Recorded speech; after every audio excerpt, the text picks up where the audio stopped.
अस्सलामु अलैकुम, आप देख रहे हैं डेली जंग हेडलाइंस। कराची में तेज और मुतदिल बारिशों का सिलसिला शुरू। चीफ मेट्रोलॉजिस्ट सरदार सरफराज का कहना है कि कराची में सुबह से ही मुतदिल बारिश का सिलसिला जारी है। शाम में बारिश की शिद्दत में इजाफा होगा। रात में भी तेज बारिश का इम्कान। बारिशों का मौजूदा सिलसिला 3 रोज तक जारी रह सकता है। नशेबी इलाके ज़ेर-ए-आब आने का खदशा। इतवार की छुट्टी और मौसम खुशगवार, शहरियों के मन मचल गए। लाहौर में कोरोना के मुस्बत केसेस की शरह 7.5% हो गई। फैसलाबाद में 7%, सवाबी में 6% से ज्यादा रही। एबटाबाद में 5%, इस्लामाबाद और मुल्तान में 4% रही। NIH के मुताबिक मुल्क भर में कोरोना के मुस्बत केसेस की शरह 2.74% हो गई। कोरोना से मजीद 3 अफराद इंतकाल कर गए। तैयबा गुल के जस्टिस रिटायर्ड जावेद इकबाल के खिलाफ जिनसी हिरासानी के इल्जामात की तहकीकात के लिए इंक्वायरी कमीशन कायम। कमीशन जिनसी हिरासानी और इख्तियारात के गलत इस्तेमाल की तहकीकात करेगा। किसी शख्स या सरकारी ओहदेदारों पर ताज़ीरात पाकिस्तान के तहत जुर्म का तयन किया जाएगा। कमीशन बाज अफसरान के ऑडियो वीडियो देने और लीक करने का तैयबा गुल के इल्जाम की भी तहकीकात करेगा। इंतजामी इंसाफ के अमल की खिलाफ वर्जी जुर्म में मुआवनत का तयन किया जाएगा। अनीस हारून नदीम अशरफ इंक्वायरी कमीशन के रुकन होंगे।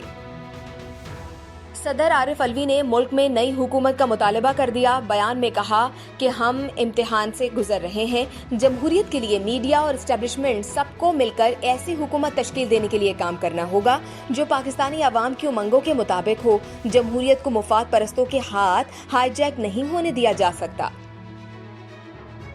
हमें धकेल कर निकाला गया तो इलेक्शन नहीं आएगा। ख्वाजा साद रफीक का 2 टॉक पैगाम। कहा एस्टेब्लिशमेंट न्यूट्रल हुई लेकिन बाज लोग न्यूट्रल होने के लिए तैयार नहीं। इमरान खान पर निशाना। कहा अगर उसके सहूलतकार पीछे नहीं हटेंगे तो बता दें मुल्क कौन चलाएगा।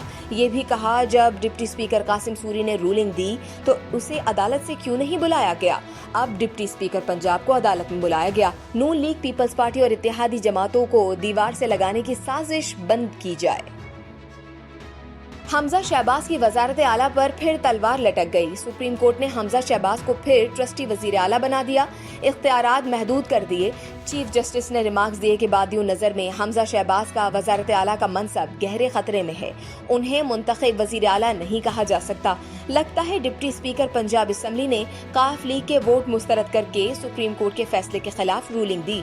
डिप्टी स्पीकर पंजाब असम्बली और पंजाब हुकूमत से जवाब तलब कर लिया कि बताया जाए कि डिप्टी स्पीकर ने किस बुनियाद पर रूलिंग दी। वजीर आला पंजाब के इंतखाब के लिए डिप्टी स्पीकर की रूलिंग के खिलाफ परवेज इलाही की दरख्वास्त की समाअत पीर तक मुलतवी। मुस्लिम लीग काफ के सदर चौधरी शुजात हुसैन ने कहा कि उनका इदारों के साथ 30-40 साल से ताल्लुक है। वो इदारों पर तनकीद करने वालों की कैसे हिमायत कर सकते हैं। तनकीद करना अलहदा चीज है लेकिन इदारों के खिलाफ नाजीबा जुबान बर्दाश्त नहीं। शर्मनाक जुबान की इजाजत नहीं दी जा सकती। मुहिब्बे वतन पाकिस्तानी ऐसी बातें सुने तो मौके पर उसका मुंह तोड़ जवाब दें।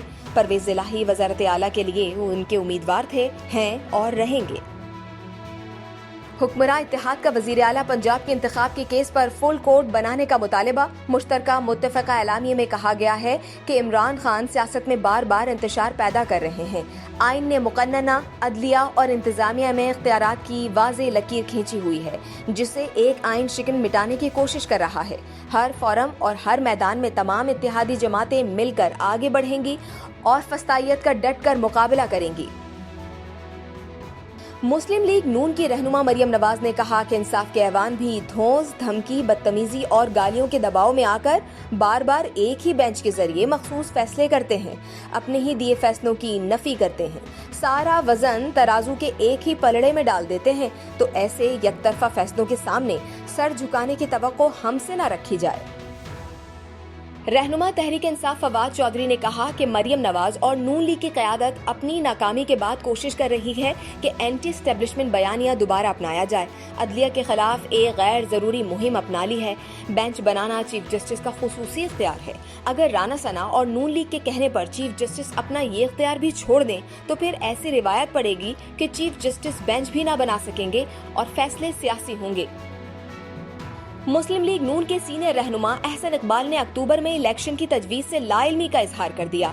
सहाफ़ी के सियासी जमातों के दरमियान कौमी मुफाहिमत कराए जाने की खबरों पर रद्द अमल में कहा, ہو سکتا ہے عمران خان غیر ملکی فنڈنگ کیس میں پھندا ٹائٹ ہوتا دیکھ کر قومی مفاہمت کی تجویز دے رہے ہوں، لیکن کسی بھی قومی مفاہمت میں غیر ملکی فنڈنگ پر NRO شامل نہیں ہو سکتا۔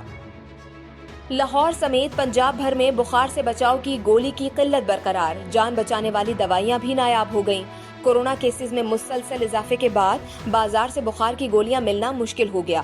شہریوں کا کہنا ہے کہ مرگی اور ڈپریشن کی دوائیں نہیں مل رہی اور نہ ہی خون پتلا کرنے اور جان بچانے والی دوائیں دستیاب ہیں۔ دنیا بھر میں منکی پاکس کے کیسز بڑھنے لگے۔ عالمی ادارے صحت نے گلوبل ہیلتھ ایمرجنسی کا اعلان کر دیا۔ اب تک 75 ممالک میں منکی پاکس کے 16,000 سے زائد کیسز سامنے آ چکے ہیں۔ گال انٹرنیشنل اسٹیڈیم میں پاکستان اور سری لنکا کے مابین دوسرا ٹیسٹ شروع ہو گیا۔ سری لنکا نے ٹاس جیت کر بیٹنگ کا فیصلہ کیا۔ دوسرے ٹیسٹ کے لیے پاکستان کرکٹ ٹیم میں 2 تبدیلیاں، اظہر علی کی جگہ فواد عالم اور شاہین شاہ آفریدی کی جگہ نعمان علی ٹیم میں شامل۔ گرین کیپس کو سیریز میں 1-0 کی برتری حاصل ہے۔ نیو یارک میں میراتھن میں رنکل نامی بطخ نے ریس جیت کر میڈل اپنے نام کر لیا۔ مقامی پارک میں ہونے والی میراتھن تھی تو انسانوں کے لیے، مگر ایک بطخ نے نہ صرف حصہ لیا بلکہ تمغہ بھی اپنے نام کر لیا۔ ویڈیو سوشل میڈیا پر وائرل ہو گئی۔ اور کرینہ کپور نے انکشاف کیا ہے کہ انہیں سیف علی خان سے شادی کرنے پر وارننگ دی گئی تھی۔ کہا، مجھے مشورے دیے گئے کہ سیف علی سے شادی مت کرو، آپ کا کریئر ختم ہو جائے گا۔ کوئی بھی شادی شدہ خواتین کے ساتھ کام نہیں کرنا چاہتا، لیکن میرا رویہ ایسا تھا، یہ ٹھیک ہے، اگر وہ میرے ساتھ کام نہیں کرنا چاہتے تو میرے ساتھ کام نہ کریں، اگر مجھے کام نہیں ملا تو میں گھر بیٹھ کر کچھ اور کر لوں گی۔ آپ دیکھ رہے تھے ڈیلی جنگ ہیڈ لائنز۔ مزید جاننے کے لیے سبسکرائب کیجیے ڈیلی جنگ یوٹیوب چینل اور لائک کیجیے ڈیلی جنگ فیس بک پیج۔